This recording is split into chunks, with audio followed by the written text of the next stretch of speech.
ಇಲ್ಲಿನ ಬಿಜೆಪಿಯ ನಗರಾಡಳಿತ ಭ್ರಷ್ಟರನ್ನ ಸಾಕ್ತಾ ಇದೆ, ಭ್ರಷ್ಟರನ್ನ ಬೆಳೆಸ್ತಾ ಇದೆ, ಭ್ರಷ್ಟರನ್ನ ಮಂಗಳೂರಿನಲ್ಲಿ ಉಳಿಸ್ತಾ ಇದೆ. ಇವತ್ತು ಮಂಗಳೂರು ನಗರದ ಅಭಿವೃದ್ಧಿಗೆ ಬಳಕೆ ಮಾಡುವ ಬದಲಾಗಿ ಇವತ್ತು ಕಮಿಷನರ್ ಅವರ ಜೇಬು ತುಂಬಿಸಲಿಕ್ಕೆ, ಅಕ್ರಮ ಆಸ್ತಿಗಳನ್ನು ಸಂಪಾದನೆ ಮಾಡಲಿಕ್ಕೆ ಇವತ್ತು ಬಳಕೆ ಮಾಡ್ತಾ ಇದ್ದಾರೆ. ಬಿಜೆಪಿ ಅವರು ವಾಲ್ಮೀಕಿ ಹಗರಣ, ಮೂಢ ಹಗರಣ ಎಲ್ಲ ಮಾತಾಡ್ತಾರೆ. ಆದ್ರೆ ಅದರ ಕಾಲಬುಡದಲ್ಲಿ ಕಮಿಷನರ್ ಇಷ್ಟು ಹಣವನ್ನು ನುಂಗಿ ಹಾಕಿದ್ದಾರೆ. ವೇದ ವ್ಯಾಸ ಕಾಮತ ಯಾವ ಕೋಮ ಸ್ಟೇಜ್ ಅಲ್ಲಿ ಇದ್ದಾರೆ ಅಂತ ಹೇಳ್ಬೇಕಾಗುತ್ತೆ. ಇನ್ಕ್ಲಾಬ್ ಜಿಂದಾಬಾದ್, ಇನ್ಕ್ಲಾಬ್ ಜಿಂದಾಬಾದ್.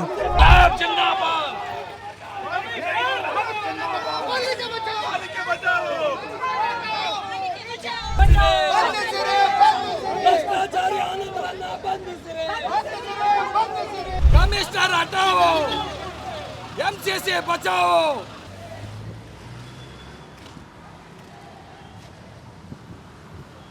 ಮಂಗಳೂರು ಮಹಾನಗರ ಪಾಲಿಕೆಯ ಒಂದು ಇತಿಹಾಸದಲ್ಲೇ ಇಂಥ ಒಂದು ಕಪ್ಪು ಚಿಕ್ಕೆ ಮಂಗಳೂರು ಮಹಾನಗರಕ್ಕೆ ಯಾವತ್ತೂ ಬಂದಿರಲಿಲ್ಲ.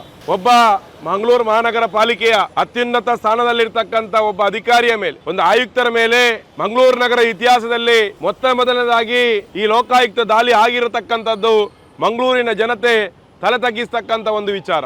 ಈ ರೀತಿಯ ಒಂದು ದಾಳಿ ನಡೆದ ನಂತರವೂ ಕೂಡ ಆ ವ್ಯಕ್ತಿಯನ್ನ, ಆ ಅಧಿಕಾರಿಯನ್ನ ಅದೇ ಸ್ಥಾನದಲ್ಲಿ ಮತ್ತೆ ಮುಂದುವರಿಸಿರ್ತಕ್ಕಂಥದ್ದು ರಾಜ್ಯ ಸರ್ಕಾರಕ್ಕೆ ಖಂಡಿತವಾಗಿ ಶೋಭೆ ತರ್ತಾ ಇಲ್ಲ ಅಂತ ಇರುವಂಥ ಮಾತನ್ನು ನಾನು ಮೊದಲಿಗೆ ನಾನು ಹೇಳಲಿಕ್ಕೆ ಬಯಸ್ತಾ ಇದ್ದೇನೆ. ಆನಂದ್ ಸಿಎಲ್ ಅವರು ಈ ಅಧಿಕಾರಕ್ಕೆ ಬರುವಂಥ ಸಂದರ್ಭದಲ್ಲಿ ಈ ಹುದ್ದೆಯನ್ನು ಪಡಿಬೇಕಾದ್ರೆ ಕೋಟ್ಯಾಂತರ ರೂಪಾಯಿ ಹಣವನ್ನು ಕೊಟ್ಟು ಬಂದಿದ್ದಾರೆ ಅನ್ನುವಂಥ ಒಂದು ಅನುಮಾನ ಸಾರ್ವಜನಿಕ ವಲಯದಲ್ಲಿ ಕೇಳಿ ಬಂದಿತ್ತು.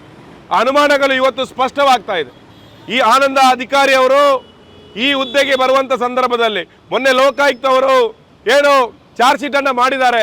ಆ ಚಾರ್ಜ್ ಶೀಟ್ನಲ್ಲಿ ಅವರಿಂದ ಸಿಕ್ಕಿರ್ತಕ್ಕಂಥ ಆ ಆಸ್ತಿಗಳು, ಅವರಿಂದ ಸಿಕ್ಕಿರ್ತಕ್ಕಂಥ ಎಲ್ಲ ಆಸ್ತಿ ಪತ್ರಗಳಲ್ಲಿ ಅವರು ದುಡಿದಂಥದ್ದು ಮತ್ತು ಅವರ ಇಲಾಖೆಯಲ್ಲಿ ಇರ್ತಕ್ಕಂಥ ಅವಧಿ, ಅವರು ಸರ್ಕಾರಿ ಅಧಿಕಾರಿ ಆಗೋದಕ್ಕಿಂತ ಹಿಂದೆ ಅವರು ಸೈನ್ಯದಲ್ಲಿ ಕೆಲಸ ಮಾಡ್ತಾ ಇದ್ರು, ಮಿಲಿಟರಿಯಲ್ಲಿ ಕೆಲಸ ಮಾಡ್ತಾ ಇದ್ದಂಥವರು. ಅವರ ಈ ಒಂದು ಸಂದರ್ಭದಲ್ಲಿ ಅವರಲ್ಲಿರ್ತಕ್ಕಂಥ ಆಸ್ತಿ ಅದು 10 ಪಟ್ಟು 15 ಪಟ್ಟು ಜಾಸ್ತಿ ಇದೆ ಅನ್ನುವಂಥದ್ದು ಕೂಡ ಇವತ್ತು ಗಮನಾರ್ಹ ಆಗಿರ್ತಕ್ಕಂಥ ಅಂಶ. ಇಂಥ ಭ್ರಷ್ಟ ಅಧಿಕಾರಿ ಮಂಗಳೂರು ನಗರಕ್ಕೆ ಬೇಕಿದೆ ಅಂತಾದರೆ, ಮಂಗಳೂರಿನ ಮಹಾನಗರದಲ್ಲಿ ಉಳಿಸಬೇಕಿದ್ದಾದರೆ ಇಲ್ಲಿನ ಬಿಜೆಪಿಯ ನಗರಾಡಳಿತ ಭ್ರಷ್ಟರನ್ನ ಸಾಕ್ತಾ ಇದೆ, ಭ್ರಷ್ಟರನ್ನ ಬೆಳೆಸ್ತಾ ಇದೆ, ಭ್ರಷ್ಟರನ್ನ ಮಂಗಳೂರಿನಲ್ಲಿ ಉಳಿಸ್ತಾ ಇದೆ ಅನ್ನುವಂಥದ್ದನ್ನ ಇವತ್ತು ಹೇಳಬೇಕಾಗ್ತದೆ.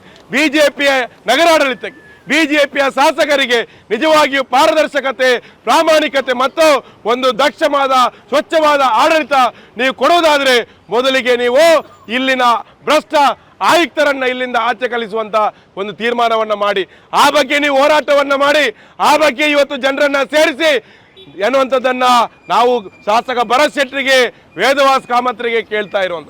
ಇವತ್ತು ಅವರು ಇಲ್ಲಿಂದ ಹೋದರೆ, ಅವರನ್ನ ಆ ಆಯುಕ್ತರನ್ನ ಇಲ್ಲಿಂದ ಬೇರೆ ಕಡೆ ಕಳಿಸಿದ್ರೆ ಇವತ್ತು ಇಲ್ಲಿ ಬಿಜೆಪಿಯ ನಗರಾಡಳಿತದ ಪ್ರತಿಯೊಂದು ಕೂಡ ಹೊರಗೆ ಬರ್ತದೆ. ಪ್ರತಿಯೊಂದು ಅಕ್ರಮಗಳು ಕೂಡ ಜನರನ್ನು ಮಾಡಿರ್ತಕ್ಕಂಥ ಆರೋಪಗಳು ಅದು ಎಲ್ಲವೂ ಕೂಡ ಹೊರಗೆ ಬರಲಿಕ್ಕೆ ಆರಂಭ ಆಗ್ತದೆ. ಆ ಕಾರಣಕ್ಕಾಗಿ ಇವತ್ತು ಆನಂದ ಸಿಎಲ್ ಅನ್ನ ಅವರ ರಕ್ಷಣೆಗೆ ಬಿಜೆಪಿಯ ಆಡಳಿತ ಇವತ್ತು ಅವರ ಪರವಾಗಿ ನಿಂತಿದೆ. ಆ ಕಾರಣಕ್ಕಾಗಿ ಅವರ ಅವರ ವರ್ಗಾವಣೆ ಮೇಲೆ ತಡೆಯಾಜ್ಞೆಯನ್ನು ತಂದಿದ್ದಾರೆ. ರಾಜ್ಯ ಸರ್ಕಾರ ಇವತ್ತು ಆನಂದ್ ಅವರನ್ನ ಈ ಹುದ್ದೆಗೆ ತರುವಂತ ಸಂದರ್ಭದಲ್ಲಿ ಅನೇಕ ಒಳ್ಳೊಳ್ಳೆಯ ಅಧಿಕಾರಿಗಳು, ಇವತ್ತು ಪ್ರಾಮಾಣಿಕ ಅಧಿಕಾರಿಗಳು, ದಕ್ಷ ಅಧಿಕಾರಿಗಳನ್ನ ಇವತ್ತು ತರಬೇಕಾಗಿತ್ತು. ಕಾಂಗ್ರೆಸ್ ಸರ್ಕಾರವು ಕೂಡ ಇಂಥ ಭ್ರಷ್ಟ ಅಧಿಕಾರಿಗಳ ಜೊತೆಯಲ್ಲಿ ಡೀಲ್ ಮಾಡಿಕೊಂಡು ಆಯುಕ್ತರನ್ನ ನೇಮಕ ಮಾಡಿತ್ತು ಅನ್ನುವಂಥ ಆರೋಪವನ್ನ ಕಾಂಗ್ರೆಸ್ ಸರ್ಕಾರದ ವಿರುದ್ಧ ಕೂಡ ನಾವು ಮಾಡಬೇಕಾಗ್ತದೆ. ನೀವು ಕುರ್ಚಿಯನ್ನು ಬಿಟ್ಟು ತೊಲಗಿ.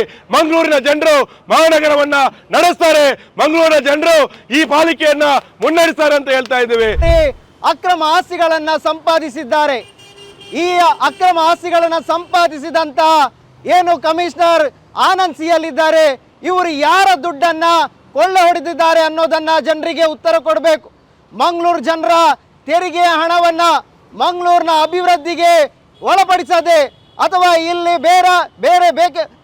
ಬೇರೆ ಬೇಕಾಬಿಟ್ಟಿ ಕಾಮಗಾರಿಗಳನ್ನು ನಡೆಸಿ ಅಕ್ರಮ ಆಸ್ತಿಗಳನ್ನ ಸಂಪಾದಿಸಿದ್ದಾರೆ. ಇದರ ಹಿಂದಿರ್ತಕ್ಕಂಥ ಮರ್ಮ. ಇವತ್ತು ಮಂಗಳೂರಿನಲ್ಲಿ 100 ಕೋಟಿ ಅನುದಾನ ಬರ್ತಾ ಇದೆ, ಸ್ಮಾರ್ಟ್ ಸಿಟಿಯಲ್ಲಿ ಕೋಟಿ ಅನುದಾನ ಬರ್ತಾ ಇದೆ. ಜಲಸಿರಿ ಯೋಜನೆಯಲ್ಲಿ ಮಂಗಳೂರಲ್ಲಿ ಬೇಕಾಬಿಟ್ಟಿ ನೀರಿನ ಹೆಸರಲ್ಲಿ ಇವತ್ತು ಖರ್ಚು ಮಾಡಲಾಗ್ತಾ ಇದೆ. ಅದೇ ರೀತಿ ಏಡಿಬೆಯಿಂದ ಸಾವಿರಾರು ಕೋಟಿ ರೂಪಾಯಿಗಳನ್ನು ಸಾಲದ ರೂಪದಲ್ಲಿ ತಂದಿದ್ದಾರೆ. ಈ ಎಲ್ಲ ಹಣವನ್ನು ಇವತ್ತು ಮಂಗಳೂರು ನಗರದ ಅಭಿವೃದ್ಧಿಗೆ ಬಳಕೆ ಮಾಡುವ ಬದಲಾಗಿ ಇವತ್ತು ಕಮಿಷನರ್ ಅವರ ಜೇಬು ತುಂಬಿಸಲಿಕ್ಕೆ, ಅಕ್ರಮ ಆಸ್ತಿಗಳನ್ನು ಸಂಪಾದನೆ ಮಾಡಲಿಕ್ಕೆ ಇವತ್ತು ಬಳಕೆ ಮಾಡ್ತಾ ಇದ್ದಾರೆ. ಇವತ್ತು ಜಾಹೀರಾಯ್ತಾ ಇದೆ, ಲೋಕಾಯುಕ್ತ ತನಿಖೆಯಲ್ಲಿ ಸಿಕ್ಕಿಬಿದ್ದಿದ್ದಾರೆ. ಆದರೆ ಸರ್ಕಾರ ಏನು ಮಾಡಿದ್ದಾರೆ ಅಂದರೆ ಅವರನ್ನ ಜೈಲಿಗೆ ಅಟ್ಟುವ ಬದಲಾಗಿ ಮತ್ತೆ ಅದೇ ಹುದ್ದೆಯಲ್ಲಿ ಕಂಟಿನ್ಯೂ ಮಾಡ್ತಾ ಇದ್ದಾರೆ. ಇವಾಗ ಮಂಗಳೂರಿನ ಕಮಿಷನರ್ ಯಾರೇ ಕೇಳಿದರೆ ಅವರೇ ಇವತ್ತು ಅದೇ ಸೀಟಲ್ಲಿ ಕೂತಿದ್ದಾರೆ. ಅಂದರೆ ಉಳಿದಿರ್ತಕ್ಕಂಥ ಎಲ್ಲ ಹಣವನ್ನು ದೋಚಿ ಮಾಡಲಿಕ್ಕೆ ಮತ್ತೆ ಅವಕಾಶ ಮಾಡಿಕೊಡುವಂಥ ಹುನ್ನಾರ ಇವತ್ತು ಹಿಂದಿರ್ತಕ್ಕಂಥ ಶಾಸಕರು, ಸಂಸದರು ಮತ್ತು ರಾಜ್ಯ ಸರ್ಕಾರ ನಡೆಸ್ತಾ ಇದೆ. ಈ ಎಲ್ಲ ಹಿನ್ನೆಲೆಯಲ್ಲಿ ಈ ಆನಂದ್ ಸಿಎಲ್ ಅನ್ನ ವಜಾಗೊಳಿಸಬೇಕು, ಸೇವೆಯಿಂದ ಪದಚ್ಯುತಗೊಳಿಸಿ ಅವರನ್ನ ಜೈಲಿಗೆ ಕಟ್ಟಬೇಕು ಅಂತ ಒತ್ತಾಯ ಮಾಡುತ್ತಾ ಆನಂದ್ ರವರು ಕಮಿಷನರ್ ಆಗಿ ಇರಲಿಕ್ಕೆ ನಾಲಾಯಕ್ಕು ಅಯೋಗ್ಯ ವ್ಯಕ್ತಿ ಅಂತ ನಾವು ಹೇಳ್ತೇವೆ. ಜನತೆಯ ತೆರಿಗೆಯ ಹಣವನ್ನ ಲೂಟಿ ಮಾಡಿ ಇವತ್ತು ಅಕ್ರಮ ಆಸ್ತಿ ಸಂಪಾದನೆ ಮಾಡಿದ್ದು ನಾವು ಹೇಳುವುದಲ್ಲ, ಲೋಕಾಯುಕ್ತನೇ ಹೇಳಿದೆ. ಅದು ಸಿಕ್ಕಿದ್ದು ಏನು ಹತ್ತಿರ 3 ಕೋಟಿ ಅಲ್ಲ, ಮತ್ತಷ್ಟು ಇವರ ಗಂಟಲಿಗೆ ಕೈ ಹಾಕಿದ್ರೆ ಕೋಟಿ ಕೋಟಿ ಇವತ್ತು ಖಂಡಿತವಾಗಿ ಇವತ್ತು ವಾಂತಿ ಮಾಡ್ತಕ್ಕಂಥ ಕೆಲಸ ಇದೆ. ಅಷ್ಟು ನುಂಗಿದ್ದಾರೆ. ಇದಕ್ಕೆ ನುಂಗ್ಲಿಕ್ಕೆ ಅವರಿಗೆ ಯಾರು ಕಪಕಟಾಕ್ಷ? ಬಿಜೆಪಿ ಅವರು ವಾಲ್ಮೀಕಿ ಹಗರಣ, ಮೂಢ ಹಗರಣ ಎಲ್ಲ ಮಾತಾಡ್ತಾರೆ. ಆದ್ರೆ ಅವರ ಕಾಲಬುಡದಲ್ಲಿ ಕಮಿಷನರ್ ಇಷ್ಟು ಹಣವನ್ನು ನುಂಗಿ ಹಾಕಿದ್ದಾರೆ. ವೇದವ್ಯಾಸ ಕಾಮತ ಯಾವ ಕೋಮ ಸ್ಟೇಜ್ ಅಲ್ಲಿ ಇದ್ದಾರೆ ಅಂತ ಹೇಳ್ಬೇಕಾಗುತ್ತೆ. ಆದ್ರಿಂದ ಬಿಜೆಪಿ ಏನು ಭಾರಿ ಭ್ರಷ್ಟಾಚಾರ ಮುಕ್ತವಾಗಿ ಆಡಳಿತ ಕೊಡ್ತೇವೆ ಅಂತ ಹೇಳಿದವರು ಇವತ್ತು ಬ್ರಹ್ಮಾಂಡ ಭ್ರಷ್ಟಾಚಾರದಲ್ಲಿ ಮುಳುಗಿದ್ದಾರೆ. ನಾವು ಇಲ್ಲಿ ಕಮಿಷನರ್ ಅನ್ನ ತೆಗೆಯಬೇಕು, ವಜಾ ಮಾಡಬೇಕು. ಅದೇ ರೀತಿ ಈ ಭ್ರಷ್ಟಾಚಾರ ಮುಳುಗಿರ್ತಕ್ಕಂಥ ಬಿಜೆಪಿ ಆಡಳಿತರು ಕೂಡ ತೊಲಗಬೇಕಂತೇಳಿ ನಾವು ಇವತ್ತು ಮುತ್ತಿಗೆ ಹಾಕಿದ್ದೇವೆ.